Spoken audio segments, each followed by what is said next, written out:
Bonjour et bienvenue sur Sobrecrate. On continue cette série Philosopher la paix avec Cicéron. Ici, le décor change complètement. Nous ne sommes plus dans une cité idéale grecque, mais dans la Rome de la fin de la République, après Sylla, après les guerres civiles, au moment où César vient de prendre le pouvoir.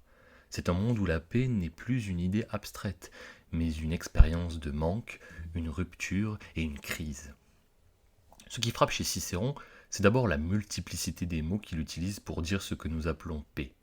Il parle de tranquillitas animi pour la paix intérieure, de otium cum dignitate pour le repos du citoyen qui n'a pas trahi son rôle politique, de concordia pour l'accord entre les ordres sociaux, et de pax au sens fort comme le résultat d'un traité juste. Et plus largement d'humanitas pour la disposition à reconnaître l'autre comme homme, même quand c'est un ennemi. La singularité de Cicéron tient au fait qu'il tisse ensemble tous ces registres, la paix de l'âme, la paix de la cité et un embryon de paix entre les peuples. L'autre singularité, c'est que Cicéron n'est pas un pur théoricien. C'est un homme d'État romain, consul, orateur, juriste, qui écrit ses grands traités philosophiques au moment où la République est en train de s'effondrer. Quand il réfléchit à la paix, ce n'est pas contre la guerre en général, c'est contre la guerre civile, contre la dictature, contre la corruption du droit. La paix devient chez lui le nom d'un ordre juste, intérieur et politique qu'il faut arracher à la violence et à l'arbitraire. Cicéron commence par mettre en scène les grandes doctrines grecques sur le bonheur et la tranquillité, notamment dans Des fins, des biens et des maux, ou De Finibus, un traité qui a un objectif très précis, c'est-à-dire de déterminer la fin ultime de la vie humaine. Le terme à partir duquel on juge ce qui vaut ou ne vaut pas la peine d'être vécu, mais toujours à travers un regard romain, c'est-à-dire nourri de l'expérience politique. Ce n'est donc pas un simple manuel scolaire, c'est déjà un lieu où se dessine ce que peut être une paix digne d'être vécue pour un citoyen romain. Dans le premier livre du De Finibus, Cicéron met dans la bouche de Torquatus la théorie épicurienne. Le bien suprême, dit Torquatus, c'est le plaisir, compris comme absence de douleur et de trouble. L'idéal, c'est l'ataraxie, l'âme débarrassée de la peur des dieux, de la peur de la mort, des désirs vains et qui demeure stable dans une douceur continue. Le sage épicurien connaît une forme de paix. Il ne s'agite plus pour la gloire, il se tient à distance de la politique, il cherche simplement à préserver cette tranquillité fragile. Mais la critique de Cicéron ici n'est pas seulement morale, elle est déjà politique. Il reproche en effet à Épicure une chose très précise: ramener toute valeur à l'effet qu'elle produit sur l'état intérieur de l'individu. Une action courageuse, juste, généreuse, n'aurait de valeur au fond que parce qu'elle permet ensuite d'être plus tranquille. Mais Cicéron souligne que cette doctrine ne permet pas de comprendre certaines conduites réelles, comme le sacrifice de soi pour la patrie, ou des valeurs morales plus hautes. Ce sont des actions que même des épicuriens accomplissent, mais qui ne laissent pas réduire à un simple calcul de plaisir. Et surtout à ses yeux, l'épicurisme ne donne aucune place à ce qui est central, c'est-à-dire le devoir envers la cité. Une paix intérieure obtenue en se retirant de la vie commune, en renonçant aux charges publiques, en laissant les affaires de l'État aux autres, est une paix trop étroite pour un Romain. La nature de l'homme, dit-il, n'est pas de se refermer sur lui-même une fois sa tranquillité acquise, mais de réaliser des vertus sociales et politiques, parce que c'est là qu'il accomplit pleinement son humanité. Cicéron, lui, juge les doctrines sur la paix de l'âme non du point de vue d'un individu isolé, mais du point de vue du citoyen. Face à l'épicurisme, Cicéron se rapproche d'abord des stoïciens. Mais là encore, il reste tout à fait prudent. Il y a en effet un travail de traduction chez lui qui est loin d'être neutre. Il remplace les termes grecs par des mots latins, chargés de connotations politiques et morales. Cicéron déplace donc légèrement la doctrine du stoïcisme. La tranquillité de l'âme n'est pas seulement l'absence de passion, apatheia, mais une forme de tenue intérieure, une âme ferme, digne, gravis, qui ne se laisse pas balloter par le désir sans mesure. On voit ici se dessiner une figure assez romaine, on pourrait dire, de la paix intérieure, celle du citoyen magistrat qui reste égal dans le malheur comme dans la prospérité, qui garde sa mesure au Sénat au milieu des crises. La tranquillité n'est donc pas la vie cachée, c'est la stabilité d'une âme engagée dans la vie publique, mais qui ne perd pas sa rectitude. Et c'est dans son autre traité, De Officiis, les devoirs, qu'il écrit à la fin de sa vie, que Cicéron franchit un pas décisif. Ici, la question n'est pas seulement qu'est-ce que le bien suprême, mais que doit faire un homme placé dans telle situation précise. Le devoir n'est pas une règle abstraite, il est lié au rôle, aux circonstances, aux fonctions qu'on occupe dans la cité. Or, dans ce cadre, la tranquillité de l'âme change de statut. Elle n'est plus la fin première, mais l'effet d'autre chose, l'effet d'une conduite unifiée par le devoir. Dans le livre 3 en particulier, Cicéron répond à une question redoutable. Que se passe-t-il quand l'utile et l'honnête semblent entrer en conflit? Quand il semble avantageux pour soi ou pour les siens de trahir une promesse, de frauder la loi, de profiter d'une injustice? C'est là qu'apparaît une thèse assez célèbre. En réalité, ce conflit est seulement apparent.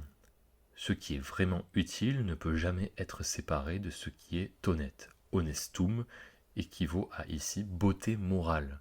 C'est-à-dire que ce qui est vraiment utile ne peut donc être jamais séparé de ce qui est beau moralement.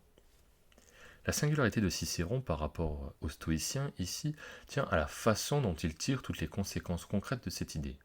Il multiplie les exemples. Chaque fois, il montre que sacrifier l'honnêteté pour un avantage immédiat détruit quelque chose de plus précieux, la rectitude de l'âme, ce sentiment intérieur d'être en accord avec ce que l'on devait faire. Autrement dit, la paix intérieure culmine pour lui quand il n'y a plus de fissure entre ce que nous savons être juste et ce que nous faisons réellement. Ce n'est pas une paix sans douleur, on peut souffrir, perdre, être exilé, voire mourir. Mais c'est une paix incompatible avec le parjure, la lâcheté ou la trahison. Et c'est là que se joue le lien avec la paix politique. Celui qui achète sa tranquillité privée au prix du bien commun ne commet pour Cicéron qu'une paix déshonorante. Quittons maintenant l'âme individuelle pour entrer dans la cité. Cicéron ne parle pas de la paix politique à partir d'une utopie intemporelle. Il parle à partir de Rome et de ses institutions, de son histoire, mais en visant toujours quelque chose d'universel.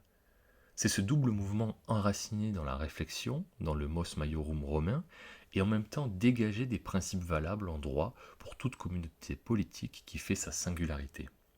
Dans De la République, Cicéron propose une définition devenue assez classique de la res publica, la chose publique, dit-il, et la chose du peuple, et le peuple n'est pas n'importe quel rassemblement d'hommes, mais une multitude unie par une communauté de droit et par une communauté d'intérêts. Cette formulation est décisive. La paix, politiquement, n'est pas d'abord l'absence de coups de glaive dans les rues, ni même l'unité d'un territoire dominé par un pouvoir fort. C'est la stabilité d'un lien juridique qui associe les citoyens à la même loi. La guerre civile est si grave parce qu'elle brise exactement cela. Elle n'est pas seulement violence, elle est rupture de la communauté de droit. C'est dans cette perspective que Cicéron réfléchit au meilleur régime. Il ne choisit ni la monarchie, ni l'aristocratie, ni même la démocratie.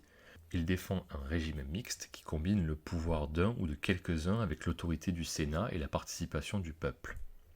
La paix civile ici porte un nom, Concordia, l'accord entre les ordres sociaux. La Concordia ordinum n'est pas qu'un état d'âme, c'est une certaine manière de distribuer le pouvoir et les honneurs de telle sorte qu'aucun groupe ne puisse écraser durablement les autres. Mais Cicéron refuse d'identifier la paix politique à la simple stabilité. Un état juste, même très stable, ne constitue pas une vraie paix. Cette idée se cristallise dans des lois, des legibus. L'objectif affirmé du traité est de puiser le droit au cœur de la philosophie. Montrer que le droit véritable ne se réduit pas au droit positif, mais s'enracine dans la nature et dans la raison. Il reprend ici une définition stoïcienne de la loi. Il existe une vraie loi, la droite raison conforme à la nature, répandue en tous les hommes, immuable et éternelle. Les lois écrites, elles, ne méritent pas pleinement le nom de loi, dans la mesure où elles se découpent dans une situation historique déterminée, où elles ne sont en réalité qu'un fragment de cette loi naturelle. La singularité de Cicéron est de ne pas opposer brutalement nature et histoire. Rome n'est pas l'empire du relativisme juridique. Elle est à ses yeux le lieu où le droit naturel a trouvé une incarnation historique particulièrement réussie. La loi romaine vaut non pas parce qu'elle est romaine, mais parce qu'elle est, dans ses meilleurs moments, conforme à l'esprit des anciens, à cette sagesse accumulée qui a su se régler sur la nature. De là découle une thèse assez forte sur la paix. Une paix imposée par la terreur, par l'arbitraire, par des lois qui ne sont que de la volonté d'un tyran, n'est pas une paix véritable. C'est un calme précaire, prêt à exploser.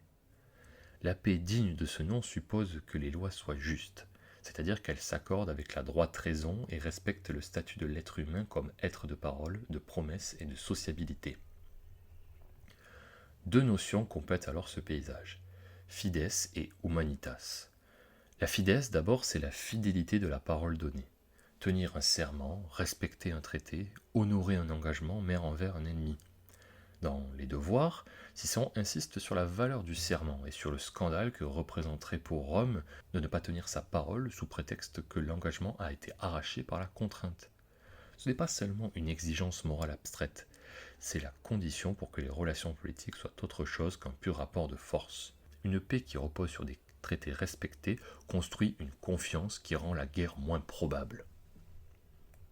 L'humanitas, ensuite, désigne à la fois une forme de culture et de douceur, et l'idée plus profonde que tous les humains partagent une même nature rationnelle. Dans les Lois, Cicéron décrit l'homme comme étant pris dans des cercles concentriques de devoirs, à l'égard de la famille, de la cité, mais aussi plus largement du genre humain tout entier.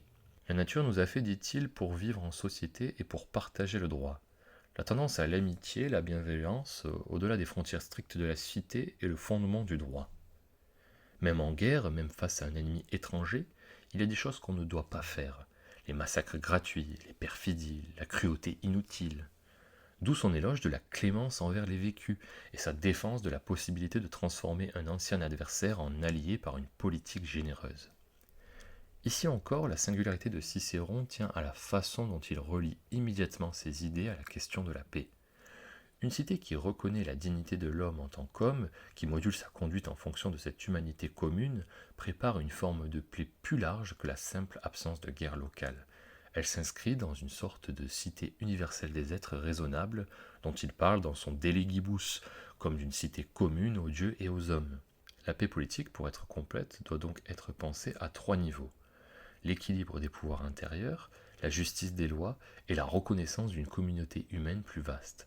C'est ce triple niveau qui fait de Cicéron un point de passage majeur vers les théories du droit naturel et de la paix entre les peuples à l'époque moderne.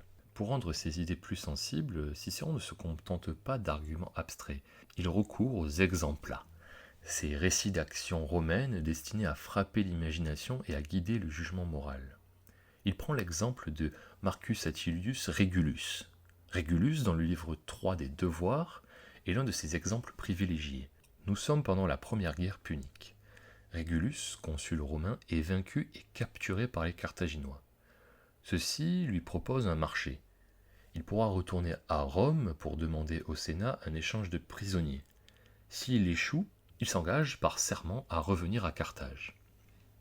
Régulus accepte d'abord et part pour Rome, en sachant très bien qu'il lie sa propre vie à l'issue de cette mission. Arrivé au Sénat, il ne plaide pas pour l'échange, comme on pourrait s'y attendre, mais contre. D'un point de vue stratégique, explique-t-il, rendre à Carthage des soldats expérimentés serait une grave erreur. Cela prolongerait la guerre et mettrait en péril Rome. Fidèle à sa promesse, il repart donc à Carthage, malgré les supplications de sa famille, et il meurt dans des tortures atroces. Pourquoi cet exemple est-il si important pour Cicéron au point qu'il le commente aussi longuement ? Parce qu'il condense en une seule figure le lien intime entre cette tranquillité de l'âme, la justice du droit et la paix de la cité. Du point de vue intérieur, Régulus incarne l'idée que la vraie paix ne se confond pas avec la conservation de soi. S'il était resté à Rome, il aurait peut-être vécu plus longtemps, il aurait retrouvé une forme de repos domestique, mais aux yeux de Cicéron, il aurait perdu quelque chose d'irremplaçable. Il aurait été un parjure, et cette faute l'aurait poursuivi. En acceptant de retourner à Carthage, il choisit de conserver la rectitude de son âme plutôt que son corps. La paix qu'il garde est une paix dans l'épreuve, et non une paix confortable. Du point de vue politique, Régulus permet à Cicéron de répondre très concrètement à la tentation cynique. Pourquoi respecter un engagement pris envers l'ennemi, surtout s'il a été obtenu par la contrainte ? La réponse est ici nette. Parce que les serments, surtout en temps de guerre, sont les bons invisibles qui permettent à des ennemis de négocier, de traiter, et donc un jour de faire la paix. Si Rome se permet d'utiliser le parjure quand cela l'arrange, elle détruit la confiance que ses adversaires peuvent avoir dans ses promesses. Elle gagne peut-être une victoire locale, mais elle compromet la possibilité d'une paix durable. Régulus refuse une paix strictement privée qui aurait été bâtie sur une injustice. Il incarne l'idée que la paix digne de ce nom peut exiger parfois de sacrifier sa propre sécurité pour que le lien juridique entre les peuples ne soit pas brisé. C'est en ce sens qu'il devient chez Cicéron la figure presque paradigmatique de la paix comme fruit de la vertu.